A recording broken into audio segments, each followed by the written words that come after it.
Good morning, everybody. My name is Paya Matos, and today I'd like to pitch a game I've been working on for the last couple months called The Legend of Koki. Starting. So, The Legend of Koki is a 2D platformer game focused on three main goals: skillfully traversing through levels to platforming levels. This goal, it's basically what the game is inspired from, which is games like Celeste and Hollow Knight. Second, we have puzzle solving through physics interactions and environmental manipulation. And lastly, we have what I like to imagine is the core idea of the game, which is the history of the coquí frog and the Taíno people. The coquí frog is a frog native to the island of Puerto Rico, and the Taíno people is an ancient civilization before colonization on the island. So as you can see, the Taíno people and its culture is like at the center stage of this game. And so the concept of this game is inspired by a little children's story from Puerto Rico called more or less the same name, which is The Legend of the Koki. So the children's story starts with Koki, which is a little Taíno kid that turns into a coquí frog by the god Yukahu. Yukahu is like basically the main god of the Taíno mythology. And so then Koki sets out on a quest to find out the answers of why Yukahu saved them and its role on and also survive in the now bigger rainforest. And so here is where basically the story of where that the Legend of Koki begins. So throughout this whole game, the player will have three main goals: traverse the rainforest and find the answers Koki is looking for. Second, eat insects and expel them into projectiles that manipulate the environment. This is what I mentioned earlier about manipulating the environment and unique physics and interactions. And so different insects give different powers. And lastly, we have complete levels to witness the role of Koki for the Taínos. So initially, this little children's story is, I guess, a little simple. It's just a story to teach kids to listen to their parents so they don't go into the forest by themselves. But with this game, I like to go into more depth into it, which is about the history of the Taíno people and also the colonization of the island, which basically wiped out this society. And so, as you can see, there are still some aspects of this gameplay loop that haven't been implemented, since I've only been working this for a couple months, which is why I've proposed a little timeline for development. So I divided this timeline in 3 stages, which is pre-production, production, and polish and release.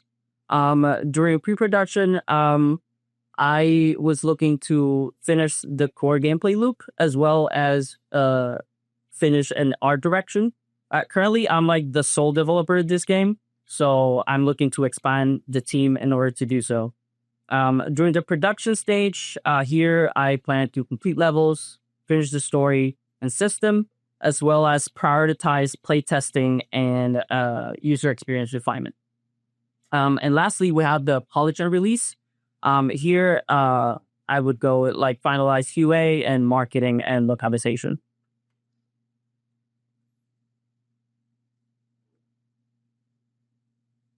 With that, here's a little gameplay video I've done. Seems like the audio, that doesn't matter. But yeah, here's a little gameplay of what I have currently working.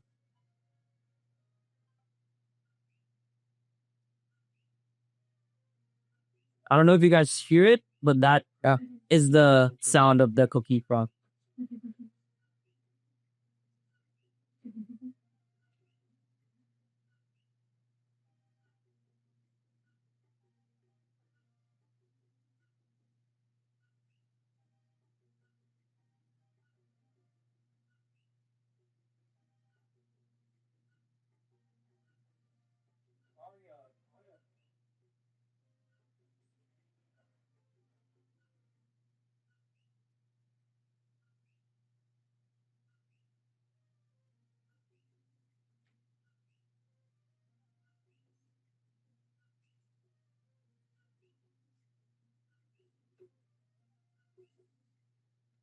that's basically what I'm working on.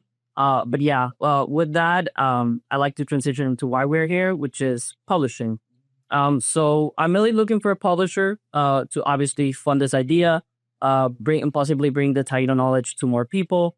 And for that, we need marketing and localization, a constant pipeline of feedback, and most importantly, production scaling, which is why I mentioned earlier, is that I'm the sole developer, so I'm looking to expand the team in order to bring this idea to life.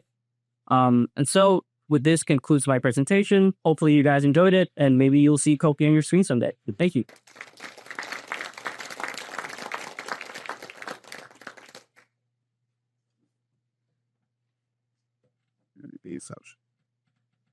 All right, so I just have just like 3 notes of feedback. The first slide where you had the introduction of like the little frog with the dime and talked about the story. That I think that should have been for slide 2. Slide there, your second slide was like way more powerful. That showed the cute little 8-bit graphics or 16-bit graphics of the frog like just idling. And I thought I thought that slide was like it should have been the lead as like, hey, here's a story about you got turned into a frog, and because you ran off from your parents, you need to find out why and you need to turn back into a human. Like it's like Blaster Master. So one of my favorite games growing up is where you turn into a car. Ridiculous. I love it. And you talked about wanting to do something in the future. You did that slides for about delving into the history of the ancient people. Yeah. I think we need a slide for that as part of the presentation. I do like that idea of like you're thrown into this jungle and then we have to figure out like what to do. Like show me like something of what the plans are for the second level of the game or something like that. And the demo was really cute. I love the sound effects. Full disclosure, I am really afraid of those tiny little frogs. Have them in Davis. They're everywhere.